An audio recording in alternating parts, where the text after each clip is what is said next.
Assalamualaikum warahmatullahi wabarakatuh. Saya Yusnita Damayanti, NIM K1A019070 akan menjelaskan materi mengenai Dipilobatrium latum.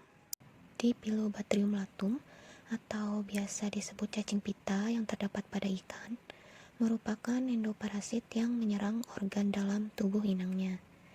Dipilobatrium latum juga merupakan zooparasit karena menyerang hewan dan manusia. Spesies Dipilobothrium latum ini termasuk ke dalam filum Platyhelminthes, kelas Cestoda, dan genus Dipilobothrium.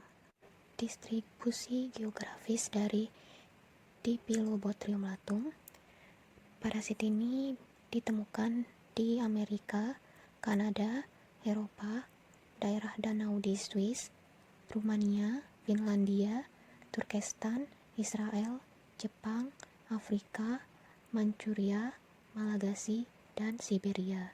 Morfologi Dipilobothrium latum, tubuhnya panjang dan berbentuk pipi. Kemudian pada bagian tubuhnya terdiri dari segmen-segmen yang disebut proglotid. Pembentukan segmen pada cacing pita disebut strobilasi. Kemudian badan cacing dewasa terdiri atas kepala atau skoleks, merupakan alat untuk melekat, dilengkapi dengan batilisap atau dengan lekukisap. Kemudian ada leher, yaitu tempat pertumbuhan badan. Yang ketiga yaitu ada strobila, yaitu badan yang terdiri atas segmen-segmen yang disebut proglotid. Tiap proglotid dewasa mempunyai susunan alat kelamin jantan dan betina yang lengkap. Keadaan ini disebut hermafrodit.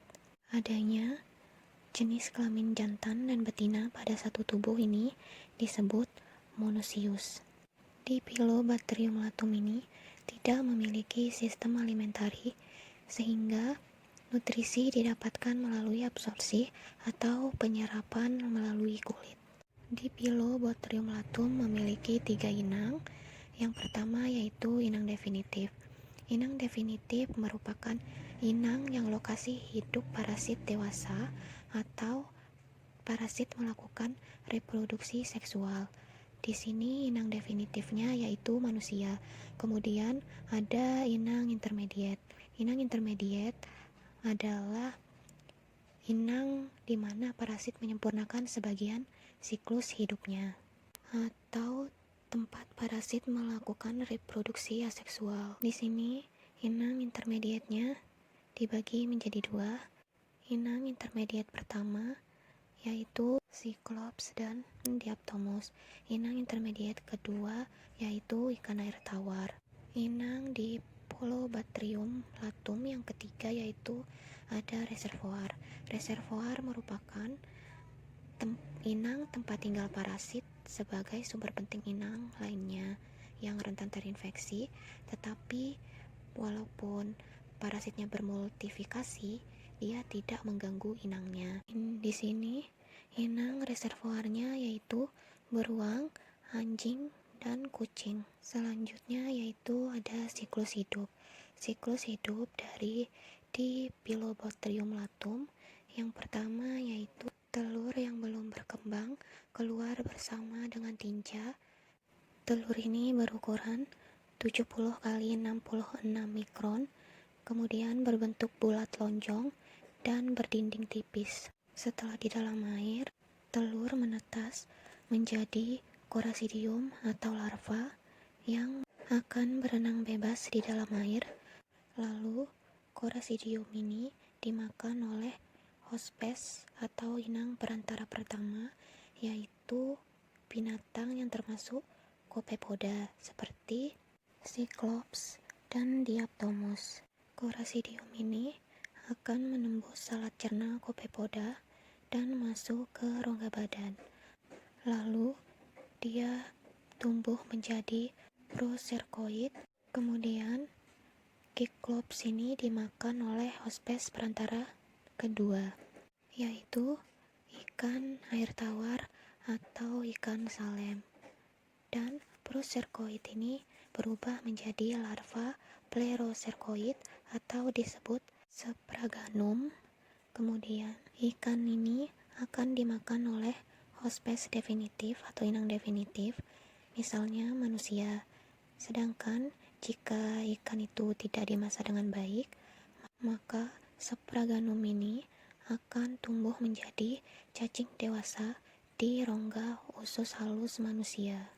Kemudian, cacing dewasa yang berada di dalam rongga usus halus, telurnya akan dikeluarkan bersama dengan tinja. Cacing dewasa yang berada di dalam usus manusia berwarna putih gading, panjangnya bisa sampai 10 meter dan terdiri atas 3.000 sampai 4.000 buah proglotit. Tiap proglotit mempunyai alat kelamin jantan dan betina yang lengkap. Alat kelamin jantan dan betina yang berada di dalam satu tubuh disebut monozius. Dipilobacterium latum ini menyebabkan penyakit Dipilobacteriasis, yaitu penyakit yang disebabkan karena infeksi Dipilobacterium latum.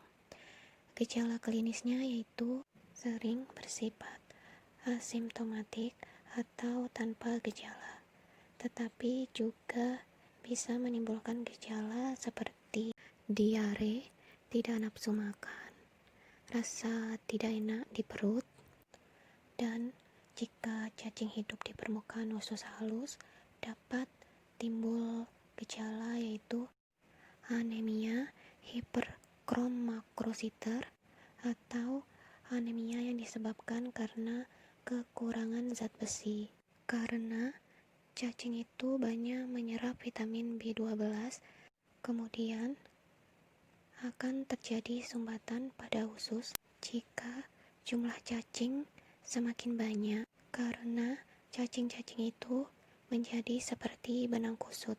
Diagnosa laboratorium yang dapat digunakan yaitu diagnosa mikroskopis dengan memeriksa tinja atau feses dan melihatnya melalui mikroskop apakah ada telur atau proglotit. Selain itu, bisa menggunakan diagnosa makroskopik dengan melihat di bagian anus apakah terdapat telur Dipilobacterium latum.